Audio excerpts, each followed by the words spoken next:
YouTube, how are you doing? My name's Ikeable. You saw the title of the video, so you already know what we're doing today. These settings are amazing because they feel like Call of Duty. And as a first-person shooter, Call of Duty has probably the best framework for first-person shooter feel. The thumbstick and the dead zone and the acceleration for all of that is a very close one-to-one, and it just feels right to me. So if Call of Duty is kind of your framework and your baseline, then these settings, you know, just copy them down, use them. And you don't even have to watch the rest of the video, but I'll explain them a little bit for people that kind of want to tweak their settings and make them a little bit more personalized. So some of these settings you can tweak, and some of these settings I don't really recommend tweaking. The most important thing to start with is this right here, the aim technique, linear ramp. I've seen a lot of great players use dual zone, but that is not going to give you the Call of Duty feel. Exponential ramp gets pretty close to it, but still not quite as Call of Duty. That is definitely your big base. You don't want to change that. Keep it there. The next setting is called aim ease in. It is what's called a dead zone setting. So when you have your controller, you have your thumbstick, you're not, you know, giving it any inputs, you're not touching it, it's just dead in the middle. That's what a dead zone is. So for example, if we were to turn down aim ease in, coming out of the dead zone is going to be much more jarring. Like, I'm barely touching my thumbstick, and wow, you can really feel that. And it makes for like a very jittery playstyle, which, you know, if that works for you, go ahead and do it. But I personally want, you know, some ease into it. I'm going to turn that back up to 38. That's oddly specific. Anywhere in that region is going to be fine. So now with it back at like about 40, it's really easy to control. You know, if there's a target way the heck out there, doing a small little adjustment is a lot easier when you have some ease. The next setting is called aim smoothing. Aim smoothing I don't like at all because basically it kind of just adds like a delay. So I have it at 0. And again, that kind of just gives you that Call of Duty feel. If you were to have your aim smoothing turned up, it kind of just creates a smoothing effect, and it, in result, kind of just adds like a delay. I don't know if you guys can tell, but when I'm changing like directions,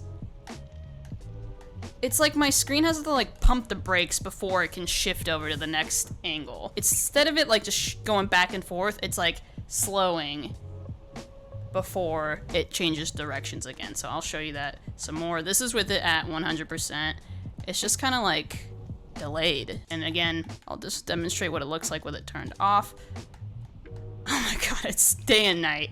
You guys would have to feel it for yourself if you can't really tell in the video, but it's so much more just like responsive. So those are the 3 settings I don't really recommend changing. You can adjust them and tweak them a little bit, but I would definitely recommend sticking to this realm, at least. I do want to quickly shout out my sponsor, Control Freak. I need to shout them out because they help so much. You throw these little caps on top of your existing thumbstick, and it adds some height to it, and that gives you more leverage and more control and more precision. I've played with Control Freaks since I was, you know, 12 years old playing Call of Duty Modern Warfare 3 on my Xbox 360. They've always been legendary. I do have a coupon code Ikeable that can save you a discount. I will link that in the pinned comment below as well as the description. Definitely give them a try. The next group of settings all have to do with console aim assist. Legacy mode, I'm kind of drawing a blank on what that is. I'll probably throw in a clip from an old video that explains what that is really quickly, but I play with it off. Aim assist strength is pretty self-explanatory.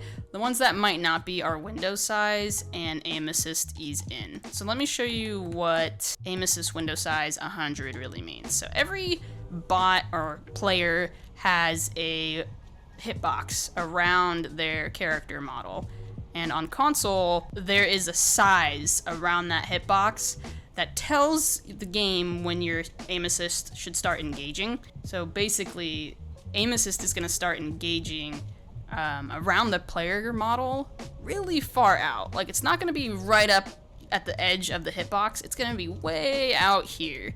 And I'll show you when I kind of strafe back and forth, you'll see that my screen is moving, but I'm not moving it. That's just aim assist engaging really far out. So if you were to turn down the aim assist window size, where your aim assist is going to start engaging is going to be a lot closer to the actual hitbox of the player. So again, I won't touch it, but Yeah, huge difference. Look where my crosshair is. There's no aim assist, no aim assist. Boom. It's pretty much right on the line of where the character hitbox is. Aim assist, ease in, same kind of concept. So if you're strafing back and forth and you're feeling that aim assist go, you see how jarring it's pulling my screen because of that aim assist. The ease in is gonna smooth that out, so it's gonna be less jarring. I personally like it pretty low because I really play well with strong aim assist.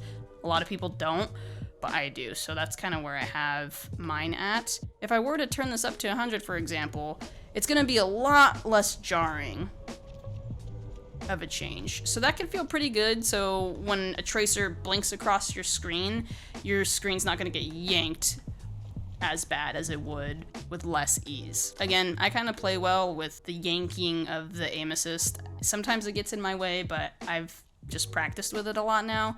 Aim assist strength, again, pretty self-explanatory, but that's just your overall strength of all of that. It's not gonna mess up your window size, it's not gonna mess up your aim assist ease in. It's just gonna be how strong you feel it when you do that. So that one, tweak to your heart's desire. The last two settings are definitely up to your personal preference.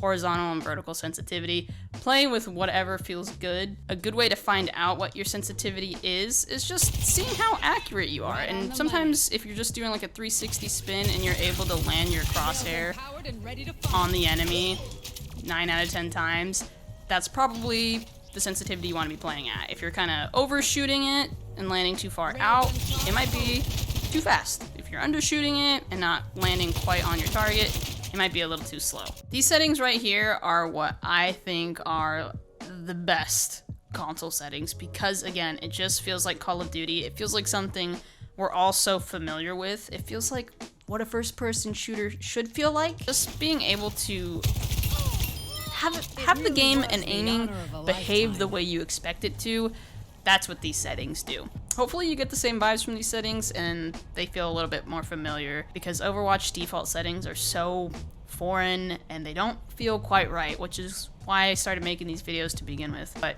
anyways, YouTube, thank you so much for watching. I'll see you guys in the next video. Peace.